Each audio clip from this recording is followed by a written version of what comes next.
While I was on vacation, my mom sold my house to pay off my sister's $214,000 debts. When I came back, they mocked me. "Now you're homeless." I just smiled. "What's so funny?" They snapped, irritated. I replied that the house they sold wasn't mine anymore. "Hi, I'm Benjamin Carter, 32 years old, and I've spent the last decade being the family problem solver. My younger sister Natalie is 28, perpetually broke, and somehow convinced that being irresponsible is a personality trait. She's had 6 jobs in 3 years, leased cars she couldn't afford, racked up credit card debt buying designer clothes for Instagram, and crashed twice on my couch when landlords kicked her out. Meanwhile, I worked my way up from showing cramped studio apartments to closing million-dollar deals as a licensed real estate agent in Seattle. I paid off my student loans at 26, bought my first investment property at 28, and helped mom and dad refinance their mortgage when dad's roofing business slowed down. Mom calls me her rock. Dad says I'm the responsible one. Natalie calls me boring and says I need to loosen up. I didn't think much of it, honestly. That's just how our family worked. I fixed things, Natalie created problems, and my parents pretended everything was fine. Last April, I finally did something for myself. I booked a week-long vacation to Maui, my first real break in 7 years. No client calls, no family emergencies, just me, the ocean, and a paperback thriller I'd been meaning to read since Christmas. My boss practically forced me to go after I skipped 3 vacations in a row to close deals. She told me I was 32, not 62, and that I needed to take the damn vacation. So I did. I rented a beachfront condo in Qley, packed light, and made one decision that felt revolutionary. I turned off my phone. Not silent. Off. I told my parents I'd check in midweek, told my assistant to handle anything urgent, and for the first time in years, I just existed. I woke up to sunrises, ate fresh poke bowls, went snorkeling, and fell asleep to the sound of waves. It felt like breathing after holding your breath underwater. I remember thinking on day 4, lying on a beach towel with salt drying on my skin, that this was what life should feel like. I wasn't checking emails, wasn't solving anyone's crisis, wasn't the family ATM. I was just Benjamin, drinking a cold beer and watching the sunset turn the sky pink and orange. On the last day, I turned my phone back on. It took a full minute to load, and when it did, my stomach dropped. 47 missed calls, 63 text messages, 12 voicemails. Most were from mom, a few from dad, and surprisingly, 3 from Natalie. My heart started pounding because in my family, that many messages meant someone died or the house burned down. I opened the texts first. Mom's messages escalated from asking me to call when I could to saying it was urgent to demanding I call right now. Natalie's were blunt, saying I was going to be pissed, but whatever, and that mom did what she had to do. Dad's voicemails were stiff and uncomfortable, like he was reading from a script, saying mom made a decision and it was complicated. I sat on the condo balcony, still in my swim trunks, and listened to the final voicemail from mom. Her voice was shaky but defiant. She said she knew I'd be upset, but Natalie was in real trouble. The creditors were threatening legal action, and Natalie was going to lose everything. They didn't have a choice. They sold my house to pay off her debts. It was done. The closing happened yesterday. She was sorry I had to find out this way, but I wasn't answering, and they couldn't wait. I played it twice to make sure I heard correctly. Sold my house. To pay off Natalie's debts. My house. The 3-bedroom craftsman bungalow I bought 4 years ago in the Fremont neighborhood. The one I renovated myself on weekends. The one with the garden I planted and the porch where I drank coffee every Sunday morning. They sold it. Without asking. Without telling me until it was already done. I felt cold despite the 80-degree heat.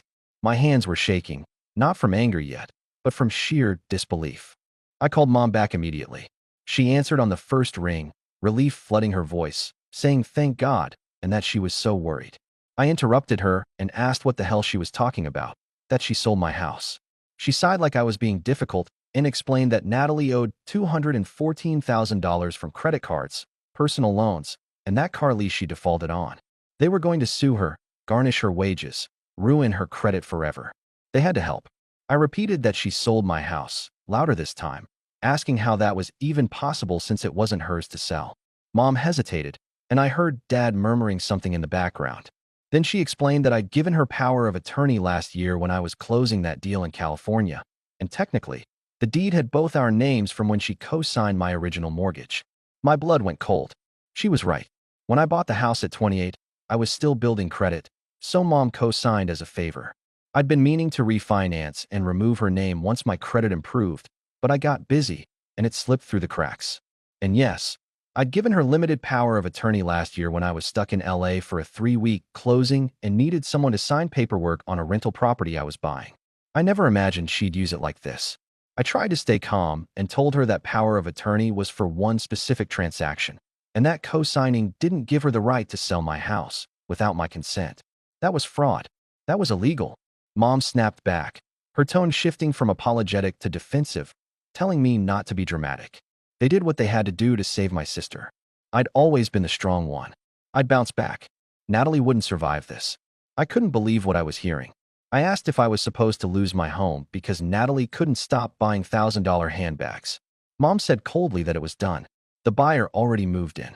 The money was transferred to pay off Natalie's creditors. I could stay with them until I figured things out. They'd make it work. I hung up. I didn't yell, didn't argue further. I just ended the call and sat there staring at the ocean, my mind racing. They sold my house, my home, the place I'd built my life in. And they acted like I should just accept it, like I was some bottomless well of resources they could dip into whenever Natalie screwed up again. I felt a lot of things in that moment. Anger, betrayal, shock, but underneath it all was something colder. Clarity, because they didn't know something. Something I'd set up 6 months ago after Natalie tried to guilt me into co-signing a loan for a business idea that was obviously a scam. I'd gotten smart. I'd protected myself. And the house they sold? It wasn't actually mine. Not legally. Not anymore. I booked the first flight back to Seattle, barely slept on the red-eye, and landed at SeaTac at 6 in the morning. I didn't go home. Well, to the house that used to be mine. I went straight to a coffee shop near my office, ordered a black coffee, and opened my laptop. I pulled up the documents I needed, the ones I'd filed 6 months ago with my real estate attorney, a sharp woman named Shay Donovan who specialized in asset protection. Back in October, after Natalie's loan stunt, I'd gotten paranoid. I loved my family, but I wasn't stupid. So I did what any smart real estate agent would do. I transferred ownership of my house into an LLC. Willow Pine Holdings, LLC. A single-member limited liability company with me as the sole owner and manager.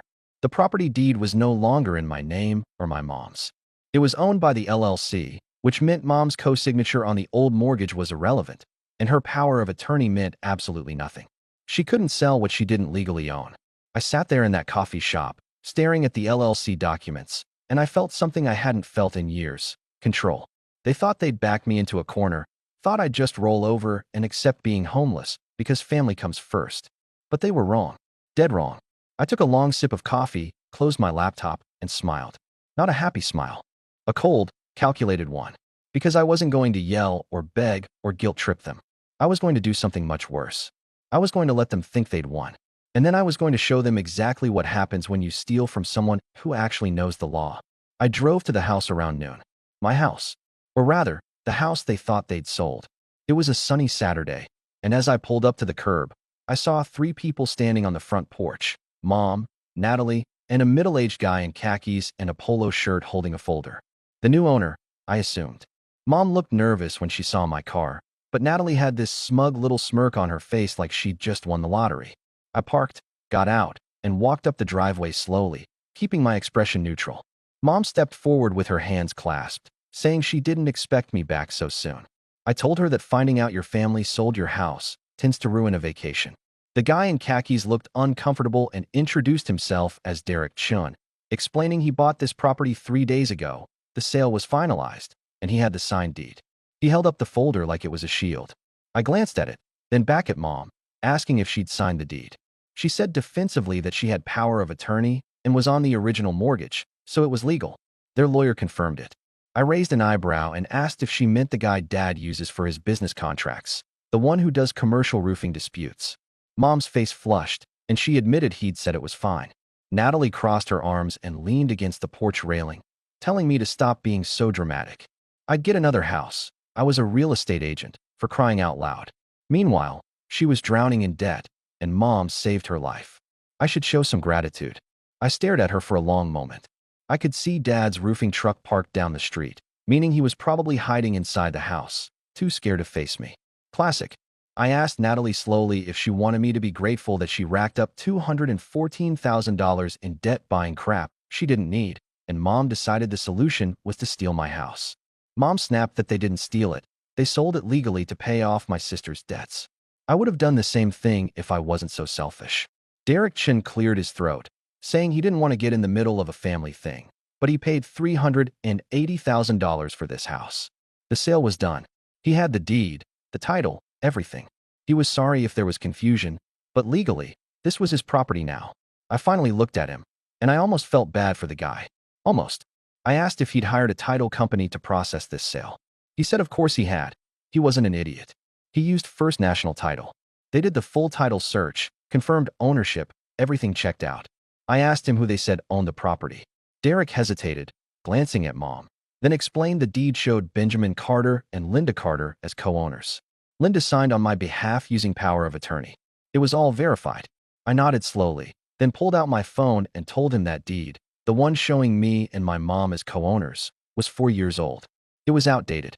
6 months ago, I transferred ownership of this property into a limited liability company called Willow Pine Holdings, LLC. The current legal owner of this house wasn't me. It wasn't my mom. It was the LLC, which meant the deed he signed was worthless. The silence that followed was deafening. Derek's face went pale, asking what I meant. Mom's voice rose, saying I couldn't just transfer ownership without telling anyone. I replied calmly that actually, I could. It was called asset protection. I filed the transfer with the county recorder's office 6 months ago. It was public record. If Mr. Chin's title company had done their job properly, they would have caught it. But they didn't, which meant this sale was invalid. Mr. Chin didn't own this house. Willow Pine Holdings did. And I was the sole member of that LLC. Derek looked like he might pass out, saying he'd paid my mother $380,000. I told him, not unkindly, that he was going to need to get that money back because the person who sold him this house didn't have the legal authority to do so.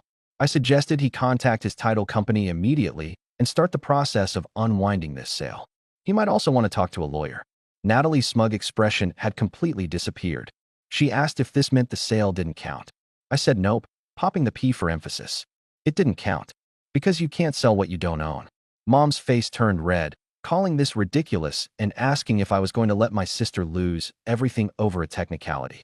I repeated the word back at her, my voice finally rising. This wasn't a technicality.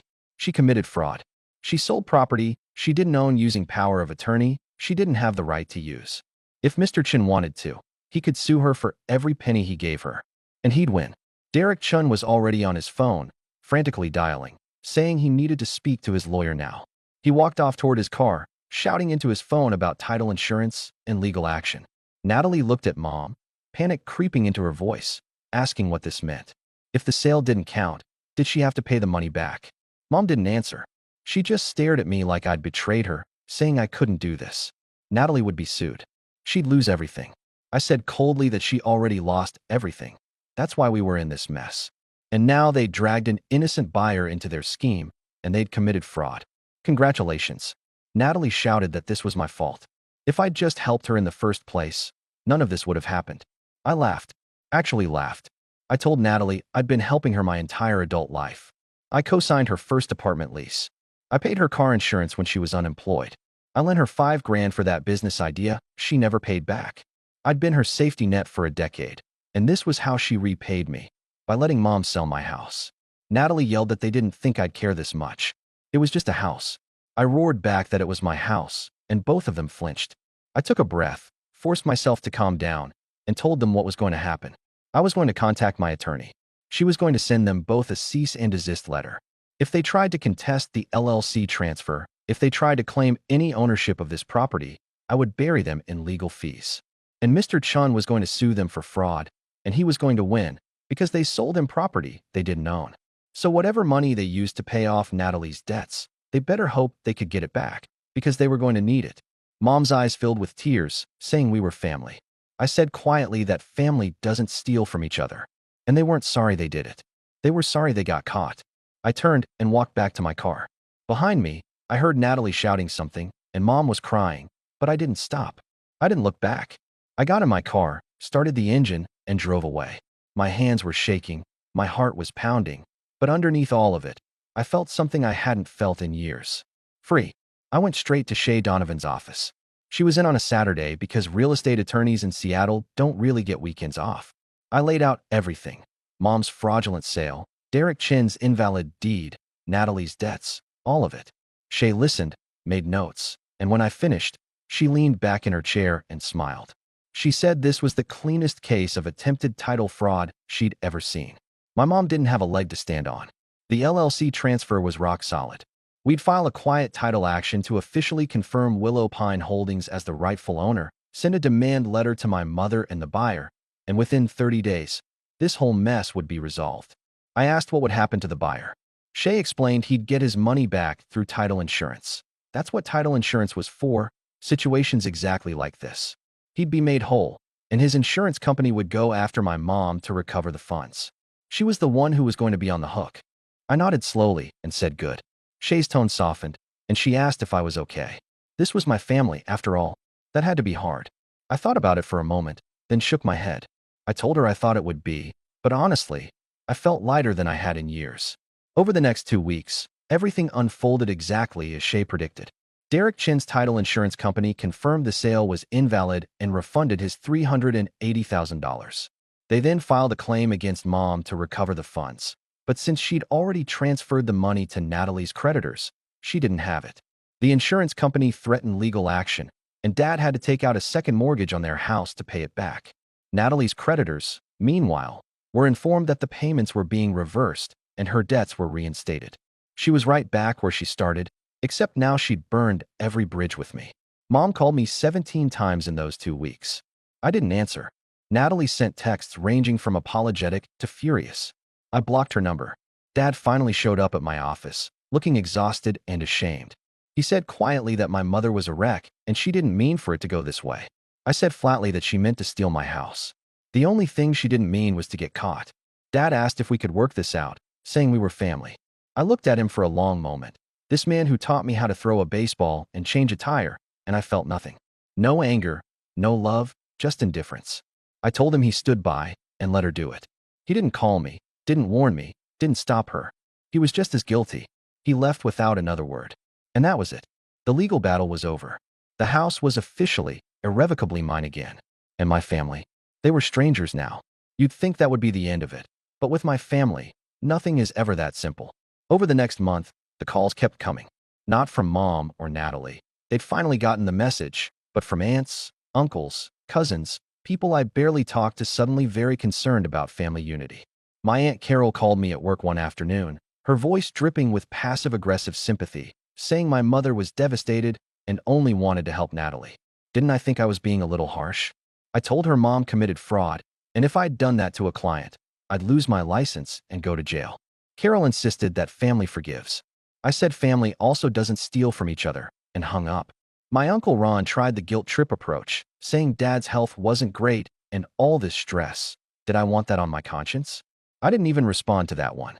The thing is, they didn't actually care about me. They cared about the fact that I wasn't playing my role anymore. The reliable son, the family ATM, the guy who fixed everyone's problems while his own life fell apart. And now that I'd stepped out of that role, they didn't know what to do with me. 8 weeks after I got back from Maui, Mom sent me a letter. Not an email, not a text, an actual handwritten letter delivered to my office. I almost threw it away, but curiosity got the better of me. It was 3 pages long, and she apologized, sort of. She said she never meant to hurt me and only wanted to save Natalie. She hoped we could move past this as a family. And then, in the final paragraph, she got to the real point. She said they were struggling financially because of the legal fees and the second mortgage. Natalie still owed money, and the creditors were threatening her again. I was the only one who could help. If I could just lend them $50,000, they could get back on their feet. She promised they'd pay me back. I read it twice. Then I did something I never thought I'd do. I laughed. Out loud. Alone in my office. I laughed until my stomach hurt. Because after everything, after the fraud, the lies, the manipulation, the complete disregard for my life, she was asking me for money. Again, that's all I'd ever been to them. A resource. A solution. A wallet with a heartbeat. I didn't respond to the letter. I just filed it away with all the other legal documents from this mess. 2 months later, my parents made one last attempt. They invited me to Sunday dinner, and part of me, maybe the stupid, hopeful part, wanted to believe they'd finally realized what they'd done. So I went. Big mistake. Mom was overly cheerful, Dad was stiff and awkward, and Natalie sat at the table with her arms crossed like a teenager forced to attend family therapy. For 20 minutes, it was painfully polite small talk. Then, halfway through the meal, Mom cleared her throat and said they'd come up with a plan. Natalie was going to move in with them to save money, and since I had that big house all to myself, maybe I could take out a home equity line of credit to help them cover some expenses. Just temporarily, of course. I said no. Just that. No explanation, no discussion. Just no. Dad's voice turned sharp, saying I owed them. I stood up and said I didn't owe them anything. I'd spent the last decade bailing this family out of every crisis, and the one time I set a boundary, they called me selfish. They sold my house. They committed fraud. They didn't apologize. They asked for more money. So no, I didn't owe them a damn thing. Natalie called me a selfish asshole. I told her she was a leech who'd been sucking this family dry for years, and the second someone said no, she threw a tantrum. Mom started crying, asking how I could say that about my sister. I said she was a 30-year-old woman who'd never taken responsibility for her life, and Mom had enabled her every step of the way. They wanted to help her? Fine, but leave me out of it. As I walked toward the door, Mom followed me and said if I walked out, don't come back. I stopped, turned, and said good. Because I wasn't planning to. I left, got in my car, drove away, and never looked back. And I didn't feel guilty. I didn't feel sad. I felt free. It's been 6 months since that dinner. I haven't spoken to my parents or Natalie since. I blocked their numbers, unfriended them on social media, and moved on with my life. I heard through the grapevine that Natalie declared bankruptcy and is living with my parents rent-free. Mom and Dad are struggling with the second mortgage, but refuse to downsize. They still think I'm the villain in this story. Maybe I am. I don't really care. Because I'm happy now. Genuinely, actually happy. I sold one of my investment properties and bought a bigger house in Ballard, a beautiful craftsman with a view of the Sound. I wake up every morning, make coffee, and sit on my porch watching the sunrise. I don't check my phone for crisis messages. I don't worry about whose problem I'm going to solve today. I just live. I started dating someone, joined a hiking group, and even took a weekend trip to Portland just because I felt like it. Little things, normal things, things I never had time for when I was busy being everyone's emergency contact. And I don't miss them. My family, I mean. I thought I would. Thought there'd be this gaping hole where they used to be, but there isn't. There's just peace. Last week, I got an email from Mom saying Dad had a minor heart attack last month. He was okay now, but it was a scare. She wanted me to know in case something happened. She wasn't asking me to come back, just asking me to think about it. I read it twice, waiting for the guilt to hit, for the old instinct to kick in and make me rush to their side. But it didn't come. I felt nothing. Not anger, not sadness, just a distant acknowledgement that this was their life, not mine. I didn't respond. Maybe that makes me cold. Maybe it makes me a bad son. I don't know. What I do know is this. I love my family. I don't pay their bills. If that makes me the villain, fine. I've got a life to live. What do you think about this story? Let me know in the comments, drop a like, and don't forget to subscribe for more real-life stories.